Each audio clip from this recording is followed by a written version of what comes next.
You're listening to the Live the Dream Media Network, Arizona's premier live podcast studio and online radio. Coming to you live from Live the Dream Media Studio, Southern Arizona Sports Talk, with your host, Raul Soto Romero. I'll tell you. What's up, guys? We are back with another episode of Southern Arizona Sports Talk. Just a real quick announcement. Tomorrow, if you guys are free, go check out the Old Pueblo Showdown boxing matches. I will be there commentating play-by-play.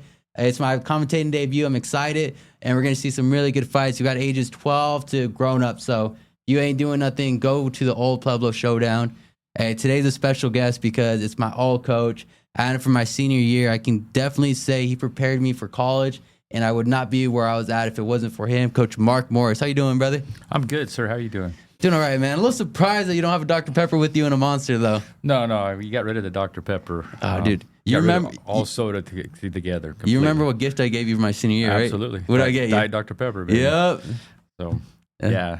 How do you like our studio, man? How do you like the setup? I like it. It's neat, man. It's good to see you young guys moving on in life and doing different things. Getting away from baseball a little bit, kind of? Nah, you never get away from baseball. I do. Trust me, you will never get away from it. That's what happened to me, man. Like, I got in this itch around December because I stopped playing. I'm like, dude, I miss baseball, but I don't miss the grind. Yeah. And then that's when I got hit up for the opportunity to coach around at baseball.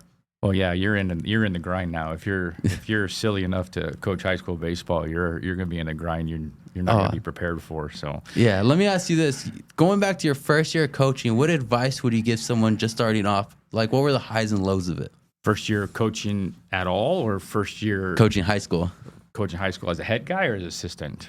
Well, I'm a head JV coach, so as a head guy, I had no idea the amount of work that was involved. So wait, let me just make sure. Your first time as a head guy was at Tucson High. Yeah, I chose to be an assistant until my kids got done playing competitive sports and soccer players, right? And soccer players, yeah. And so I chose that with my wife. We talked about it. I didn't want to be locked into missing our kids' experience the joy of sports. So, Marky went on to play at UMass. And even when I went to Pima College with Coach Izzy, when he hired me, I told him, I'm going to be missing like Thursday through Sunday of fall ball until he graduates. And so Izzy was good with that. So he allowed me to, further my coaching experience at Pima by, when we took off, we went back east and watched him play, and we got to see great places back there. We got to experience stuff that we never thought about. Cold weather, though? Luckily he was able to play August through November. Oh, yeah, I forgot. In college, soccer's first. Yeah, soccer's in the fall. So we got to see the fall colors of Massachusetts, which if you haven't done that, you got to go back and see the East Coast in that time.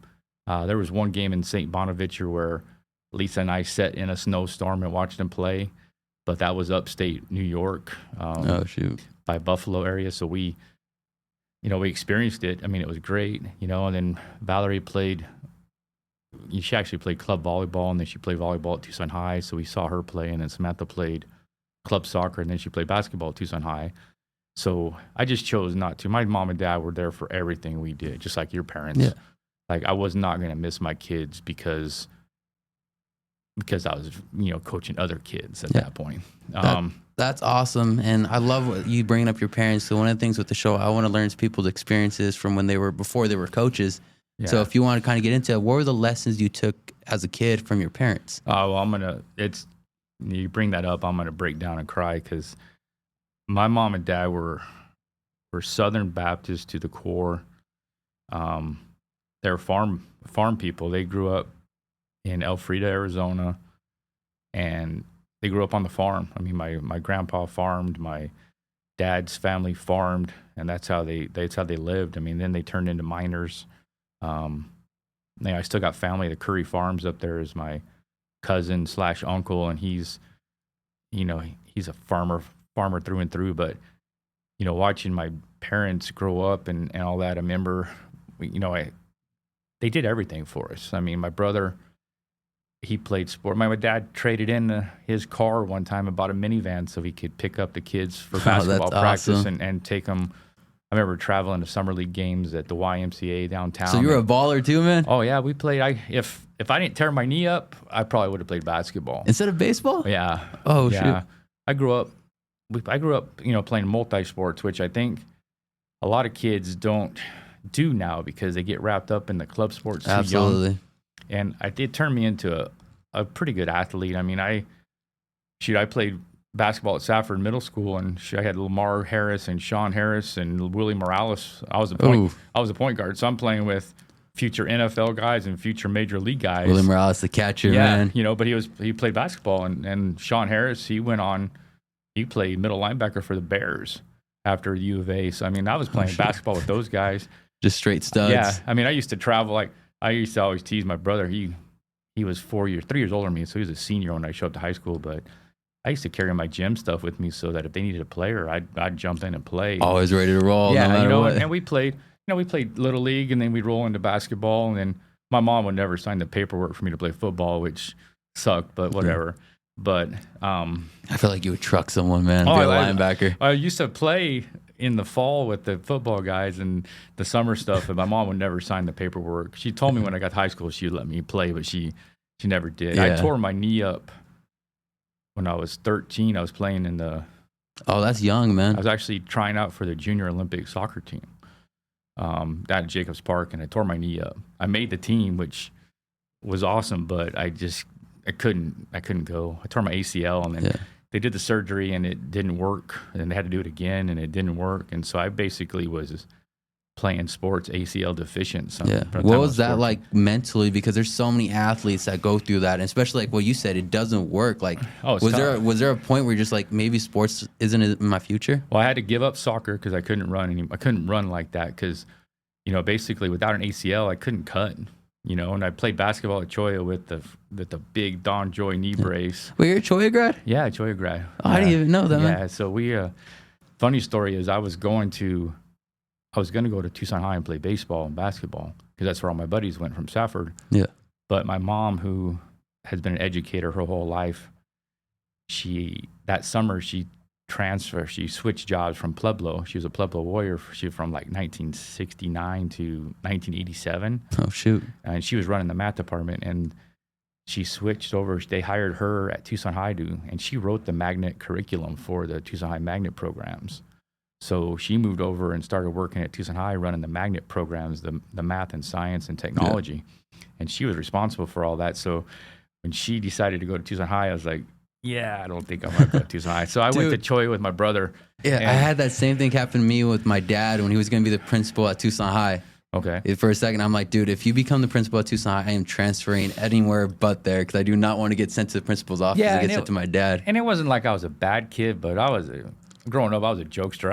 I wasn't always a good kid. I mean, I didn't do anything bad. I didn't do anything to hurt anybody, but I had a fun time. I mean, I talked all the time. I mean, I got in trouble. I did that, but everybody knew my mom anyway. But even at Cholla, they knew my mom. But I just didn't want to go to high school there, which worked out because if I did that, then I wouldn't have met the love of my life and got married to my high school sweetheart because she wouldn't have been. She ended up at Cholla after spending her freshman year at Marana. So, it's funny. God takes care of us and everything we do, man. So. He put you in the right path, and you think about that. Like you said it yourself, you wouldn't be playing. You probably wouldn't be a baseball coach. You'd be a basketball coach or something. Absolutely, yeah. I mean, I loved sports. I mean, that was my childhood. It was sports. I mean, I remember I'm 51, going on 52, but my first sports memory was the Pirates winning the World Series in 1979. Oh, that's been I mean, and they haven't won anything since because they are terrible. But hey, shout out to Nick Gonzalez, the second baseman there. I love Nick. I mean, I got to see Nick, and it was great to see him go. I laughed and I talked to his dad. I told Mike, I said, the best thing that happened to Nick is when he gets traded away from the Pirates so they can actually have some fun. But I mean, that they're loaded talent-wise, but they just don't do anything to get better and whatnot. But so, I mean, my dad, I tell everybody the story. I mean, he got sick with muscular dystrophy. He was diagnosed in 1980, so I was 7. But he did everything for us. I mean, he went from being a minor to a guy who, he started losing use of his muscles, and he but he never missed a game. Like, never missed a game. I mean, when I was pitching, he would show up. He would catch in the back side yard. We set up a pitcher mound, and he would sit on a lawn chair, and I'd throw him the ball, and he'd put in a bucket, and I'd pitch to him. And when I got to the point where he couldn't catch me anymore, he would stand out there and put the balls in the bucket for me, and I'd bang it off the fence. But, I went to a doctor's appointment one time with him, and Dr. Lowry, he told him, he goes, hey, you're gonna kill yourself if you don't stop going and doing all this stuff. And he goes, you know what, if I die watching my kids play sports, then I die. I'm not going to miss it. And so with that being said, when I started coaching at Cholla in 94, I mean, I couldn't miss my kids' stuff. Yeah. I just couldn't miss it. So, and luckily God has blessed me with coaches who, like Coach Oscar, he was like, take care of your kids, and Heisey understood. And then, when I took the job at Tucson High, it was at a point where the kids were all done playing. Yeah. So one of the great things about you I remember from that year is you were there all the time. Yeah. You were present. Just like you talking about that now I see it where that came from, because Coach O was a great coach, but he was getting towards the end of his career. Mm-hmm. You were brand new, man. You came in with the fire, and you were even with the fall, man, you were there every single day for us. Yeah, and that's, and Coach O played a part in that too, because I remember we were on a bus one time up to a state playoff game, and I don't want to speak ill of Coach O because I love him, but I think he was missing one of his kids' graduation from the U of A. Yeah. And I understand it because you're the head guy, and once you're the head guy, you have to make that decision. But man, that and I just don't. I wouldn't want to miss it. Yeah, I'm gonna one up on you on this, on how crazy Coach O is. My uncle. Yeah. He missed. What his situation is right now. Mm-hmm. He missed a transplant for a Pima playoff game.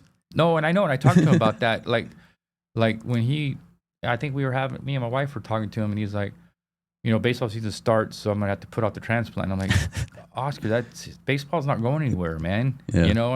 And he's got a new grandbaby who's 2, like Levi. And I'm like thinking, man, you want to get that thing taken care of so you can live forever. Yeah. Because grandkids are special, and I'm at a point now where, I've got 5 grandkids, and Manny and Mila are playing competitively, and they want me to be around, and I'm the grandparent, so I don't have to be there every second, but man, I love watching them play, and little Manny comes out to practice with us sometimes, and he works his tail off, and it's hard, he's only 10, but it's hard. But I mean, seeing the joy get transferred to your kids is incredible, man. I still remember when your first grandkid would come to our games, man. Yeah, you could see the joy in your heart when you'd see him there. Oh yeah, especially when we won our first game. Yeah. I mean, you think about that, like you don't ever get. I mean, coaches don't get credit for winning. I mean, coaches get blamed when they lose, and I talk to you guys all the time. Like, the players win the game. I'm just there to guide you guys. And to be able to share. I mean, I remember the first game I won, the whole family was there, and it was good to get that off. We had to make some tough decisions that first year, because we had a senior class that wasn't what needed to be, didn't work as hard as they should have. And so when we made that choice to play the young guys, and then we ran off 13 in a row, man, it's 15, man. Yeah. 15. I mean, 15. I still remember that to the day, because we were 1-9. Yeah. And I remember everyone was saying, this is the first year Tucson High is not going to make the playoffs. Yeah. And the one thing I respect about you the most is, like, all right, we're going to win this game, then we're going to win this game, then we're going to be in Diablo. You never gave up faith in us. No, and that's what it is. I mean, when we were on that bus ride back from Mountain View, and we lost Mountain View, and I called. Oh shit! Yeah. Yeah, I called Coach Mike, and I'm like, hey, I need a couple guys tomorrow, because I'm making the change tomorrow. Then we ran off, and we lost. I think we lost the championship game in the Chris Moon tournament. Was our first loss. But that's when we started going. Yeah. Right after that, we didn't lose again after that. Yeah, and so, baseball is funny. You get to play so many games in baseball. It's not like football, you play one game a week and you have to wait and stew. But like baseball, you play 3 times a week, so you better get your tail back at it and go get it and everything. And optimism plays a huge part, but that's also faith. I mean, I know. I mean, my dad died in 1997. My brother died in 2003, and I remember those phone calls. I remember watching my dad take his last breath, and I remember my mom calling me when she told me my brother had passed away. You can't take anything for granted. Baseball's a game. Yeah. And we work our tail off. I mean, don't get me wrong, I spend probably way too much time at Cherry, from cleaning the locker room to cutting the grass to prepping the field for you guys. But I mean, if you're not going to do it with a passion, then you shouldn't do it. Yeah. You know, and it's just like Coach Lopez said, it's a small moment in a long life. Right. You know, and so you just have to do what you have to do. Yep. You know, and Yep. yeah. Guys, that's the sign for our first commercial break. We will be right back, guys. See you soon.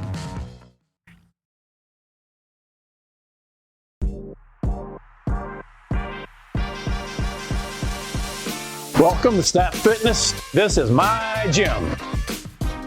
And my gym. And this is my gym. And my gym. Here at Snap Fitness Marana, we welcome all kind people trying to stay healthy. Ready to make us your gym? Click the link below, message us on social media, or give us a call 520-400-4646.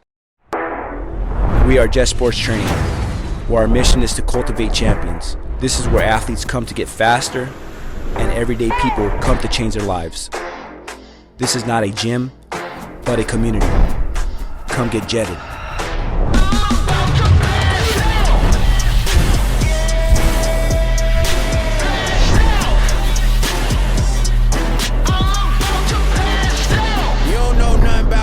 About to take off in 5, 4, 3, 2, 1. Lot of y'all doubted on me. Now they like, wow, look how far you come. Legendary like all my idols, coming for it all, and I can't wait. Success just called and I got me a date. So I grab my ambitions and I'm on my way. Cross the wrong line and it's bad news. Might get burnt like a candle. We too hot to handle. World at my feet like a sandal. I only move when I plan to. Your moves could get canceled.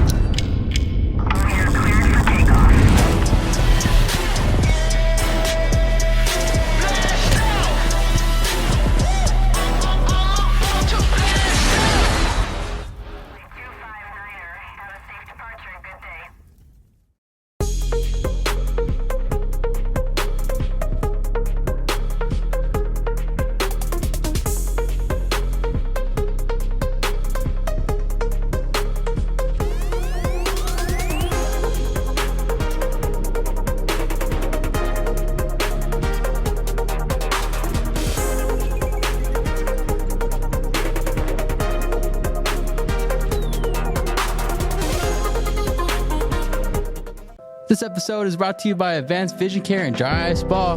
Go check them out at 7552 North La Troya Boulevard across from Foothills Mall, 520-744-1711. Tell them Rue sent you in.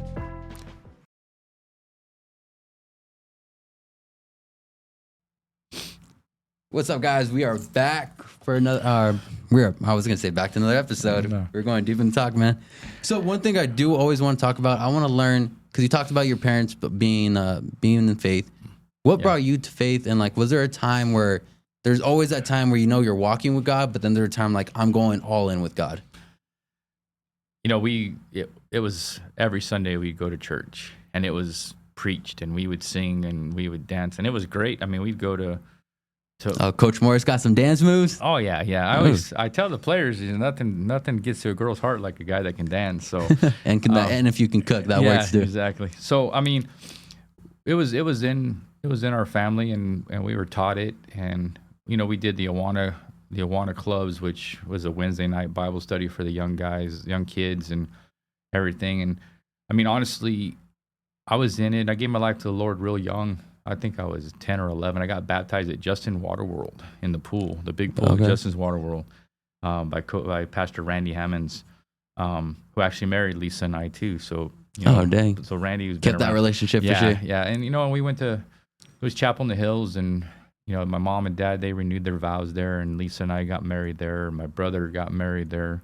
But when I tore my knee up in 13, 14, you know, in 87, I kind of got away from the Lord because I was angry, because I was moving in a path that I thought I was going to be really, really good at something, you know, and you know, and then, so I got away from that. And after my dad died in 97, you know, I was already a father at that point, but I saw my mom and the way she handled it, and the way she was outwardly with her faith. I mean, her faith never. Yeah. How did she handle it? Because there's people that's going through a loss that are just asking God, why is this happening? Oh, she buried herself in the Lord. I mean, her faith. I did a devotion on her at our FCA board meeting one day about my mom and the faith that she showed during all her trials and tribulations. I mean,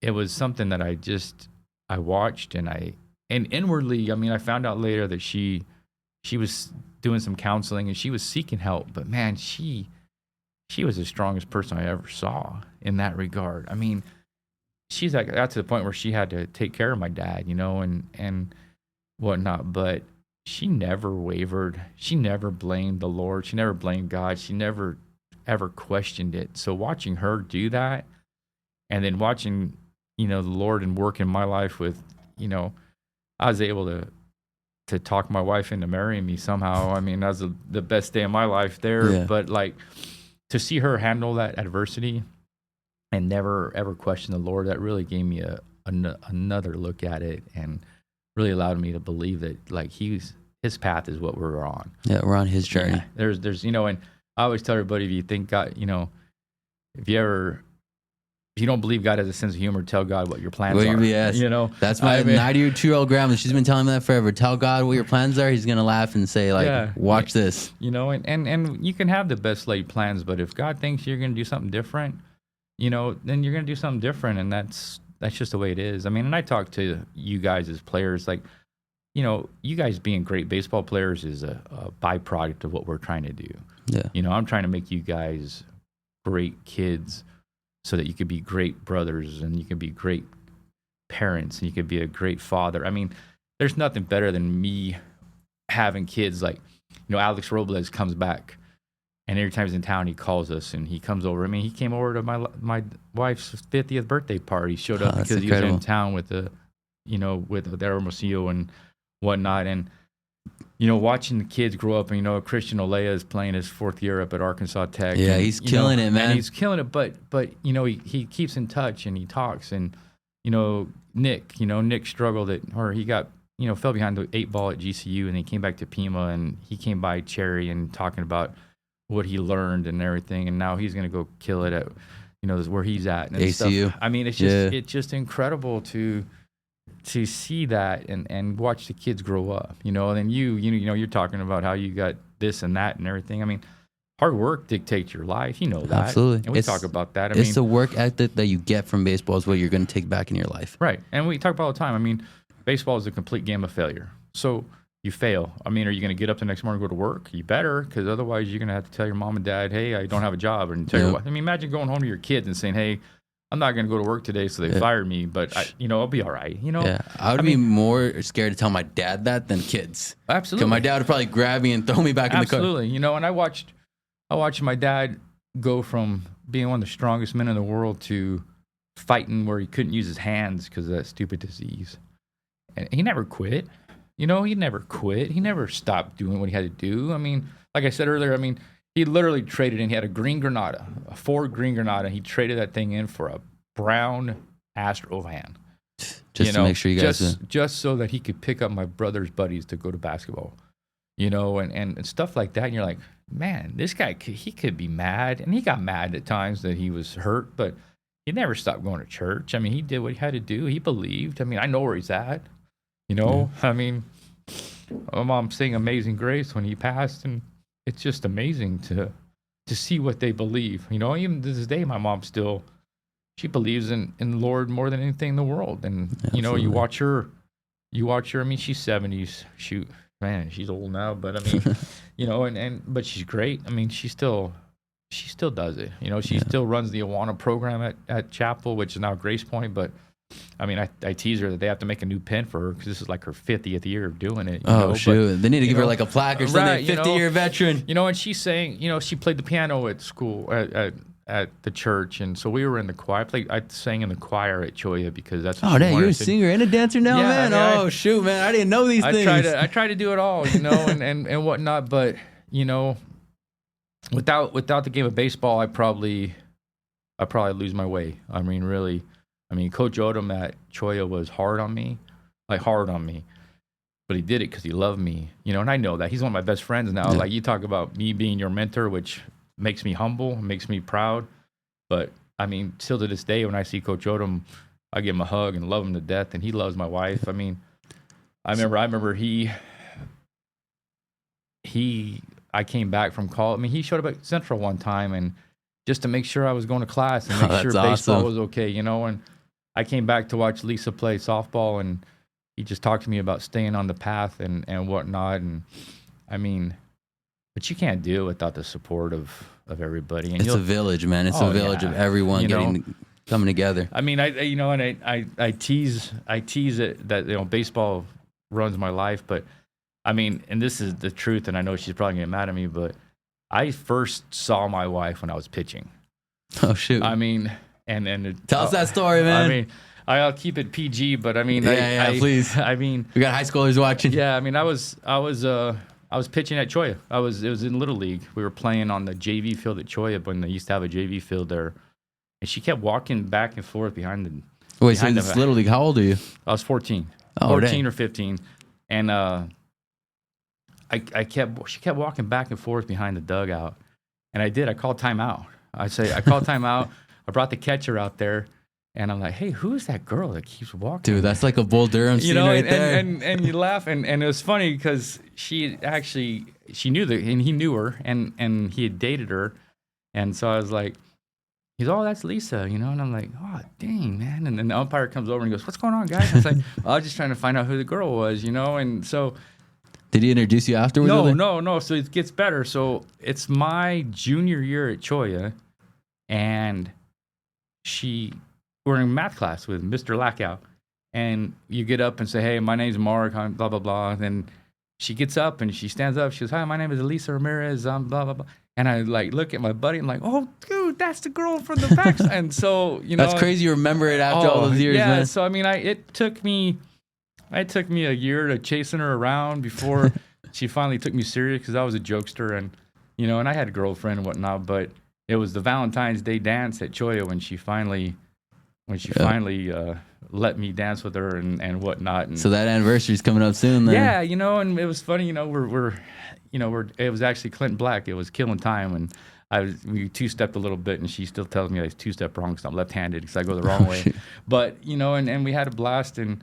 I finally on her birthday, she wanted to be my girlfriend, and we made it through the rest of high school, and then, 3 kids and who are very successful, and and without her though, I mean, I can't do any of this without her. If she didn't allow me to spend so much time at Cherry, if she was resentful of that, if she was mad about that, then my marriage wouldn't work, and I couldn't coach baseball the way I wanted to. It's a great partner. Yeah, I mean. And behind every coach is a great coach's wife. I mean, if you don't have that, you can't do it. Yeah. I mean, because it takes hours, man. Especially someone like you. It's crazy. So kind of going back, kind of how you're talking about your parents, man. It's crazy. I'm seeing it now, like where everything came from. Because you're that guy that's there 2 hours before, an hour afterwards, and you're constantly trying to make the team better any way possible. Oh yeah. I mean, we lift at 6:30 in the morning, Monday, Wednesday, Friday. And then we go to practice, and. Like I said, I mean, if I'm going to teach you guys to be on time, and when on time is late, early is on time, we know that. But I mean, I got to be the first guy there, and I, obviously I can't leave until the kids get all picked up and everything. But I mean, you try and show, and lead by example. It's that whole thing: don't do as I say, do as I do. If I'm not doing it, then why would the kids do it? And not everybody buys in. I still fight that fight. That. I mean, you'll see that as the head guy this year. Well, I remember it my senior year, man, because that happened. Guys are late. Yeah. And all of a sudden, we're used to, it's okay, 5 minutes. You come in on fire, and you could just see all the seniors' faces oh, no, what did we get? Yeah, and then that's the thing. I know this year, I'm going to fight a battle with the seniors because they don't believe that they're going to be required to wear the right stuff to practice. For some reason, they think that they're going to be able to show up and wear what they want. And seniors, it's not taking my advice. Listen to this. It's not going to happen, And we tease them. Last night we teased them about it because they're like, "Well, what if we wear this?" I said, "You can wear whatever you want. You're just not going to practice here." Yeah. I mean, I don't care what you wear, but you're not going to practice here. And I know it sounds silly to the young guys, but if you don't have standards, that's life right there. Yeah. That is life. And Richard, he comes in and talks to the boys, and I talk to Richard a lot. We go to a men's group on Tuesday that he leads, and and this word expectations is an awful word. You know, it's not about expectations. It's about standards. So we have standards. Like in my life, I have a standard. It's not I expect you to do that. It's a standard for you to do that. So talk about that. What are the standards at the Tucson High baseball program right now? Well, for me, you show up on time. And on time, I mean, you're 5 minutes early. Yeah, 15 minutes early. You're on the field 5 minutes early. You're ready to go. You know, you wear the right stuff. I mean, how hard is it to wear a red shirt and black shorts? It's not. You know, and if you don't want to do it, then we'll wear baseball pants. I don't care. I mean, I'm not the one wearing pants. I mean, if you want to hit in pants, I don't care. But wear the right stuff. You know, show up on time, hustle down the line, hustle in and out. I mean, and I'm going to fight that. I fought that this fall. I fought that this winter. I mean, guys get to sit on the bench because they don't want to do it. It's fine. But I'm not gonna lower my standards to allow you to play. Yeah, absolutely. You know, because what do I do that's a disservice to you, because you're not gonna live like that. I mean, you're gonna be working a day-to-day job where you barely get by because nobody will keep you employed because you don't show up on time. Come on. Yeah. That's the easiest thing in the world, to show up on time. Absolutely. You know, I mean, show up on time, ready to go, and work hard and be ready to go. You know, I want to outwork everybody. We're not going to be the most talented guy. I mean, we compete against the Phoenix schools. We do. I mean, but it is a grind. And you saw that. You go up to Phoenix and it's a different level, no doubt. Different, what the equipment they have, the access they have to like facilities is different. And the number of kids they have. You know, you're now getting major leaguers whose kids are playing up in Phoenix. You know, and so you see that, you know, and it is what it is. I mean, when we got to the semifinals that year, you know, Queen Creek their number 3 starters throwing 92.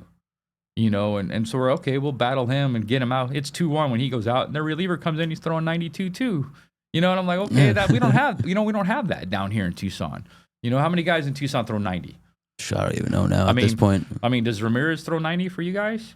That's a great question. I mean, he's a good pitcher, but I don't think he throws 90. I mean, he's a very good high school pitcher. I mean, Juan and Brito are great pitchers for high school. They don't throw 90. Juan might touch 90, but I mean, it's 86, 87, and it's good. But you get to Phoenix, and they got 3 guys throwing 90. They're loaded over there, man. Hamilton's all their starters are freaking probably throwing 90. Yeah, I mean, that year we lost to Hamilton.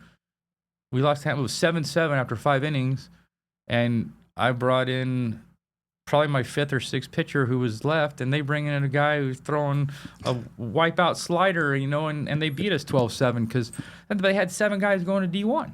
Yeah, you know, it's a different level. And they, you know, I love those guys up there, and they respect us because we compete.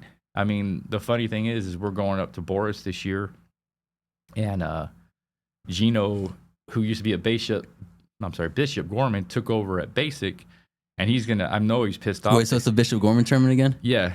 Oh, you guys are gonna love that one. So he's at Basic now. He's gonna be pissed off because he hates playing us because he knows that we're gonna. I mean, that year you were there. It was.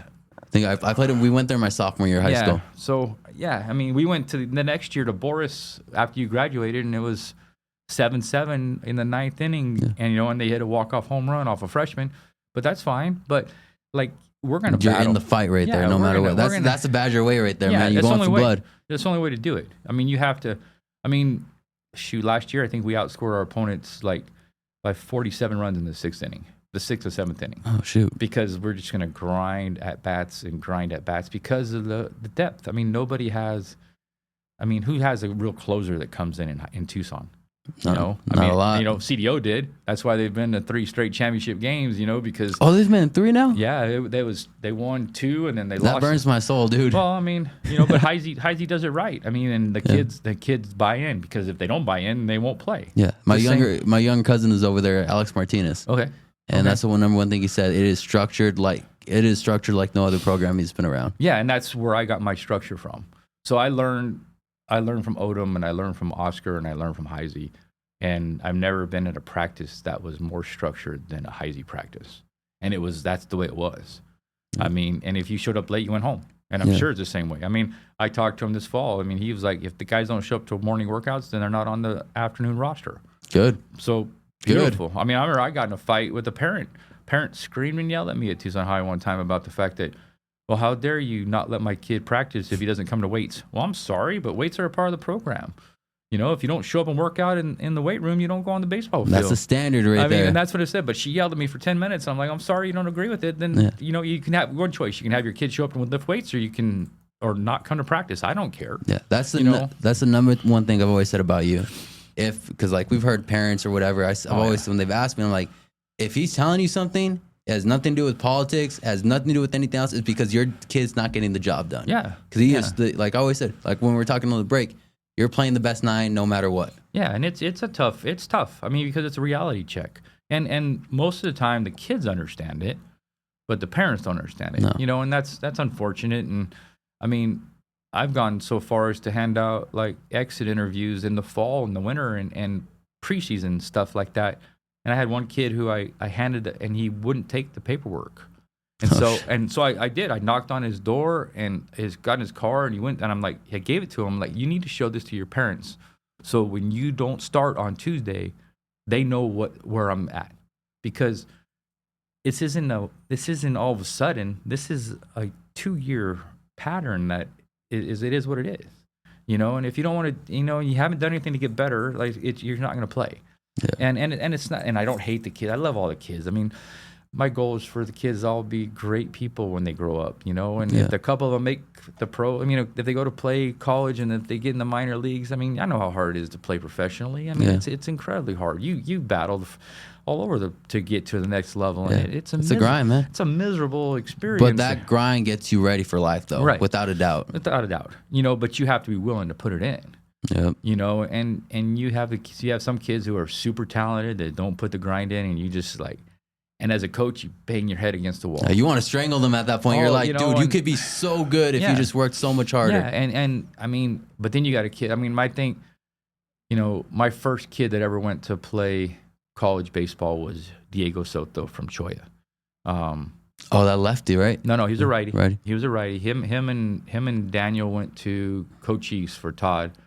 And then Diego went to play at Emporia State, and then he played some minor league baseball and whatnot. And he still, I mean, I talked to him a couple weeks ago, you know, I mean, but he grew into this man who has 3 kids, who's now, I see pictures on Facebook or Instagram where he's lugging his kids to travel baseball because they're starting to play. I mean, how great is that? I mean, that's awesome. How great is that? You know, he was a firefighter, and then now he's, you know, he moved to Kansas City with his wife, but he still comes back and he still calls and he still talks. And you got Alex Robles, who was the most fearless kid I've ever seen on a baseball. Oh, he just played careless, man. He didn't care. Oh man, I remember his freshman year. We were warming up at Brophy, and he was throwing a knuckleball in the bullpen. And I'm like, dude, we don't throw knuckleballs in high school. Come on. And so I taught him a changeup in the bullpen, as a freshman in the bullpen behind the first base dugout at Brophy. And he goes out there and he throws 7 innings against Brophy, and he loses like 8-7, you know. But he didn't care. I mean, he threw the changeup all game long, you know, and he turned into he was an All-American at Austin Peay as a freshman, freshman All-American, 2-way guy. I mean, me and my wife went out and watched him throw as a freshman, and he threw a 1-hitter against Belmont as a freshman, you know. And you're like laughing. And the only time I ever saw him rattled in life was, me and my wife went out for his senior day at Austin Peay, and we surprised him. We just showed up. Yeah.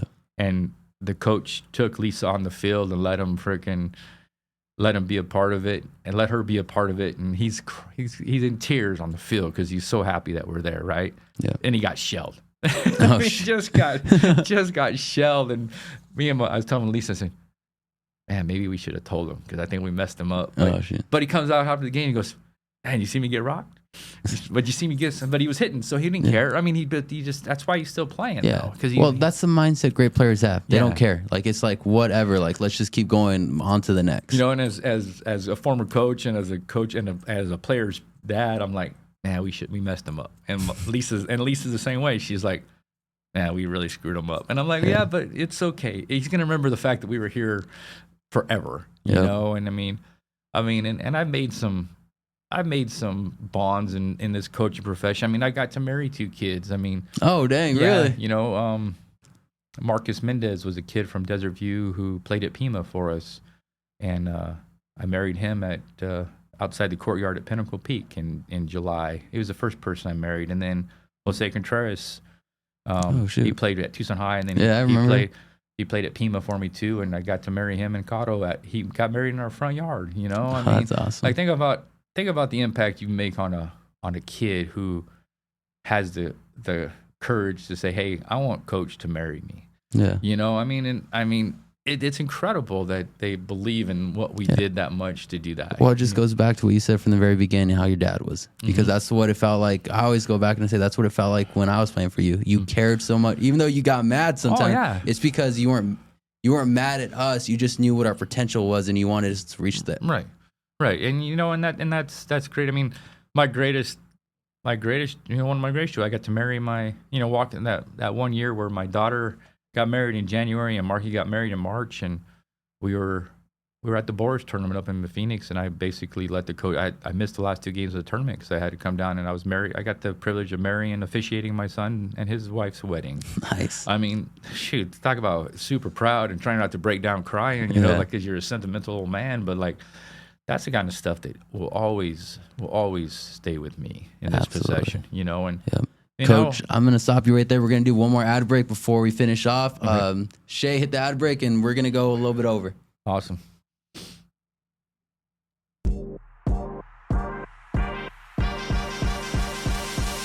Welcome to Snap Fitness. This is my gym. And my gym. And this is my gym. And my gym. Here at Snap Fitness Marana, we welcome all kind people trying to stay healthy.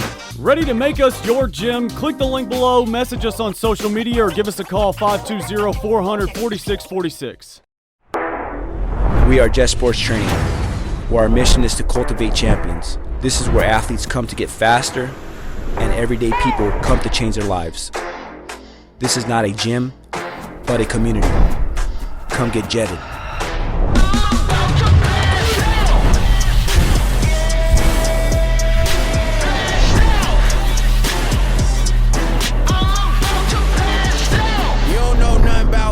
About to take off in 5, 4, 3, 2, 1. Lot of y'all doubted on me. Now they like, wow, look how far you go. Legendary like all my idols, coming for it all, and I can't wait. Success just called and I got me a date, so I grab my ambitions and I'm on my way. Cross the wrong line and it's bad news. Might get burnt like a candle. We too hot to handle. World at my feet like a sandal. I only move when I plan to. Your moves could get canceled.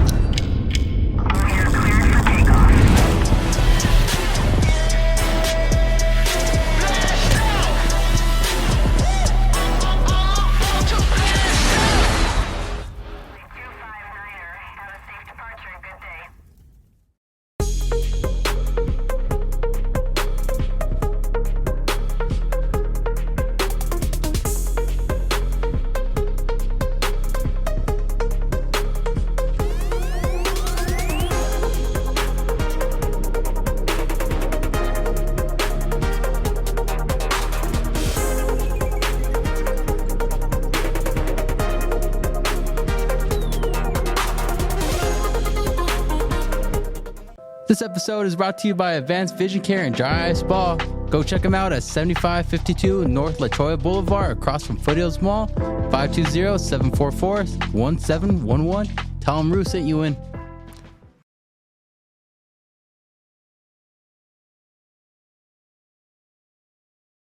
We are back. Coach, I want to get into this about your first year of coaching because I want to kind of learn the highs and lows because I'm getting my first year of coaching.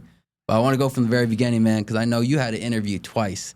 So talk about how that was, like, being told, like, hey, you got to do this all over again. Well, you know, I mean, it first started with Rob Thompson calling me to see if I was interested. Because, obviously, taking over the Tucson High program is a huge commitment and a huge, you know. Because we got the record for most state championships in the nation, guys. Just putting that out there, guys. 29, you know, it was funny. One of my buddies, he's coaches at CDO, and he was playing at James Craig, and he was like, hey, you see all those state championship banners over there? And I was like, dude, yeah, you got 9, we got 29, you know. I mean, you know, and we haven't won in a while, so that's what our goal is, to get Journey to 30. 30. Yeah, but yeah, I mean, and you walked in the interview room, and there was, I kid you not, there was probably 14 people in the interview room. Oh, shoot.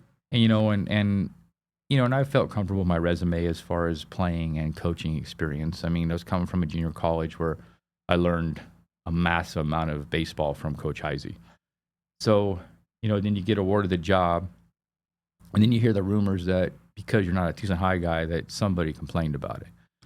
So you go back and do it all over again. Yet then you have to decide whether you really want to go through the thing. Yeah. You know. And did you ever think maybe God's pushing me in a different direction or something? We talked about it. I mean, yeah. I mean, no, I never thought that. I mean, I knew what I was dealing with and who I was dealing with, and and Coach Oscar came out to Pima. You guys did like a trade, basically. Well, but yeah, it was funny. He showed up to Pima one day and he told me he was finally retiring and that he wanted me to take over the program. I made a mistake of not fully discussing the commitment to my wife. And we fought about that a little bit. And when we had to do it again, it was the same thing. I mean, and I felt comfortable. I mean, I had my practice plans out. I had my everything. I mean, I've been doing it for this is my 31st year of high school or coaching high school or college baseball. And so I was prepared, and you still got the stigma of I'm not a Tucson High guy, but my daughter's graduated from Tucson High. I mean, my mom worked at Tucson High. I mean, I didn't go to Tucson High, but it runs deep in the blood, man. I love Tucson High. I mean, my junior year in high school, Tucson High beat us 20-0. I mean, Tavo and Willie just like destroyed. I mean, I think Tavo threw a no-hitter at us, and they just beat the daylights out of us. And when I got done with that game, I told Coach Odom, I said, "Hey, I'm throwing against Tucson High next year." Because we opened up. Nice. We opened up with Tucson High, and how did that go? We did. I beat them 2-1. Oh, nice. And it's kind of funny because there used to be newspaper articles back in the day, and Oscar said some great things about me as far as being in control and pitching and beating Tucson High. And I still have the message on my. It's not in use, but we have an old answering machine where when Coach Oscar asked me to come back and coach pitching at Tucson High. Oh, nice. So I knew it was a big deal. I mean, Tucson High is one of the greatest programs in the country. And so I felt comfortable. I felt confident. I was always confident because my parents taught me to prepare for everything. So I was confident, and I thought I was the best person for the job amongst the people that they interviewed and whatnot. And so to get it, but I'll tell you what, I never imagined the work that was involved with what we did. Yeah. I mean, because you started changing everything, man. The way the fence, I still remember the fences, man. That was such a big issue. I mean, we got there and the fence was at 417. I mean, we were playing in a steroid rage era of high school baseball. Like, holy cow, and so we moved the fence in, and we had a fight with the groundskeeper about the field, and we kicked. I mean, to this day, I basically asked the groundskeeper not to touch our field, so we're responsible for taking care of our field, from seeding it to lining it to cutting it and everything, and that's part of it. But I didn't realize the paperwork was involved. I mean, I tease everybody that like coaching baseball is my full-time job that I get paid very little for, whereas my full-time job is where it makes the money. But like, it feels like I spend so much time on baseball, and to prep practice plans and to coach the kids, and you got study hall, and then when we played that first year, I mean, we were 1-5 or something. 1-9. Before we get, let me ask you this: you think about the first day you saw us, man. What was your reaction? What was going through your head? You guys are small. Yeah, we're all short. Not short. Small. I mean, I knew whatever you guys are doing for strength and conditioning wasn't working. I mean, that was the first thing I noticed. Yeah, our zero period was not good, bro. Right. Zero period was not good. I mean, I went into zero period 3 or 4 times. I don't know if you remember that. I do. But everybody was in their school clothes. You guys were playing basketball. You guys were doing wiffle ball. I never once saw a weight being thrown around. So I knew that had to change. That had to change. And so when we lost to Perry in the state playoffs that year, first thing I did was I ripped out the classroom in between the locker rooms and put a weight room in. Yeah. I got an anonymous donor to donate $7,000 worth of weight stuff, and we put the floor in, we put the weights in, and we started Iron Badger up, and I came from this morning and I had a couple kids complaining that want to know why they weren't on the, I have a 700 club up on the wall, and they're like, "Coach, we're not 700 anymore, we're 800."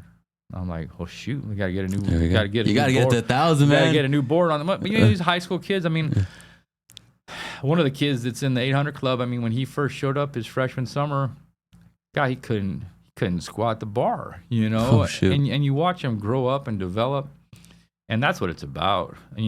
So what we were wanting, we lost a bunch of games. So I had to make that decision about playing all the young guys. So I'm like, well, if we're gonna lose, we're gonna lose with the young guys. And then, boom, we win and we win and we win and we win. I mean, last year we lost to Sunnyside, at Sunnyside. They beat us. They had some great pitching. That was the first region game I lost. You know? Ever? Ever. That was the first Nice. region game we lost. And so, you know, we're 6 for 6 in region championships, you know, and we played some tough games against Miranda last year, and Sunnyside's always Miranda, tough. here we go. Okay. You know, I mean, and you know, they threw Ramirez at us both times, and we battled him out, and you know, he's a great kid, but that was a tough decision. You know, we made that decision, and we went on that run, you know, and it was because you guys finally bought in, because the guys that played finally bought in. I mean, I think you played first base and right field, right wherever you put me, man. And it was like, but that was what you had to do at that level, because we didn't have enough guys to do what we need to do, you know. And so when we lost, I put the weight room in, because I'm like, we're not going to be small anymore, you know. And I'm fine with people being short. You don't have to be tall to play baseball. Yeah. You got to be a good baseball player. Got to be strong. You got to be strong. You know, and you make up for your deficiencies with strength, you know, and you get away with more mistakes with strength. I mean, you talk about all the time, a guy that throws 92 will get away with a lot more than a guy that throws 85. Absolutely. And same thing, if you miss hit a ball and you can bench 400 pounds, it's going to go a lot farther than if you bench 400 strength, man. You know, get through the up. You know, so I mean, it's that thing. We were small, you know, and so I put up with a lot of verbal abuse that first year, you know. What were you telling yourself to get through that, man? Because I watching it from a player's standpoint, man, you never let what was going outside affect how you were with us. Well, it got to the point where, you know, my poor wife, my wife loves the game of baseball, but it got to the point where she couldn't go to the games anymore, because you had parents in the stands, you know, talking. I remember one time somebody said something, and my father-in-law basically told him to shut up, because, you know, my wife was there, you know. And it's funny, because, you know, they say everything in Spanish, like I don't know Spanish. I mean, I was 50, you're married to a Spanish. Well, I was the only white kid that played on the, you know, I'm a Choya kid, I'm a Southside kid. I mean, I'm a Southwest kid. I played you know, they used to call me, I was Wedo all the time. I mean, that's what it was. I had to learn a little bit of language, and I don't speak it well enough, but I learned what the good and bad is and whatnot. And so my wife, to this day, still won't go back to the games. She'll go to the Chris Moon tournament, but she just can't handle the negativity that comes from the parents. Yeah. And it sucks, because we lost that bond that we had in that regard, because she would see it and stuff, and we talk about it. That goes back to the first day you met her, man. Yeah, you know, and so we talked and whatnot, and so you have this scenario where you have to play. You owe it to the kids that are working their butts off to play the right kids, you know. And so you do that. So, and we won. So everybody's a lot happier when you win, except for the kids that aren't playing. And so, I mean, go back to your senior night. You know, I'm trying to introduce you guys, and and I'm getting screamed at by parents and cussed at by parents on the field, and I'm like, I think I had to cut your senior night short, because I didn't want to have a fight on the field, you know. And I'm like, this can't be this way. I mean, it can't be this way. And so I talk to the kids about it all the time, and I talk to the parents in the meeting, like, my door's open, you know, call me at a decent hour. I mean, my wife talked about it. I mean, I get calls in the middle, like the end of the evening, and she's like, you got to turn it off somehow. And it's hard, because you don't want to offend anybody. You don't want to make anybody mad, but man, at some point, you are a baseball coach, and you are human, and you do have a life outside of baseball. Absolutely. You know, and whatnot, but it's tough. I mean, it's tough. And without her to bounce stuff off of, it would be impossible. Yeah. And then throughout that year, man, you still got through it, because I keep on saying I would not have been prepared to beat a Western Oregon if I didn't have you as a coach my last year. Well, I mean, because you created that structure, man. Because I still remember one of the first practices, you taught us how to get out of the dugout the right way. You went back to square one with us to make sure we lived up to your standards. Well, and we're doing that this year too, because it has gotten away from us. I mean, we did that we had a great weekend last weekend at the MLK at the U of A. You know, we won all 4 games, but I was more impressed by the fact that 99% of us hustled in and out of the field. That's you know, and then, you know, everybody played less. I mean, one of our kids, our backup catcher, threw somebody out at second, and the dugout went crazy for the kid. You know? Building that chemistry. That's awesome, man. And I saw that, and you're like, man, that's what it's all about, man. That's what it's all about. I mean, he might not play a bunch this year, but when he plays, the guys will know that he can play, you know. Yeah. And so, yeah, it is. Yeah. So. Well, that's all we got, Coach. Thank you so much for being here, man. I appreciate you. you guys. Hey, guys, make sure you guys go. Even though I'm a Miranda coach, I got to say this. Make sure you guys go check out Tucson High Baseball, man. Coach is always creating a great team, and let me tell you, they are gritty. I can't say that word, but you know what I mean. Yeah. But hey, next week we'll have the Sahuarita coaches in. We'll see you next week. But guys, we will be live broadcasting the boxing matches on our app, Live the Dream Media. You can get it wherever you get your apps at 12 o'clock tomorrow. Make sure you guys go stop by. Go to the event if you can. If you can't, listen to the audio, guys. Peace out. We'll see you next week. Thanks, brother. Thank you, man. Shoot.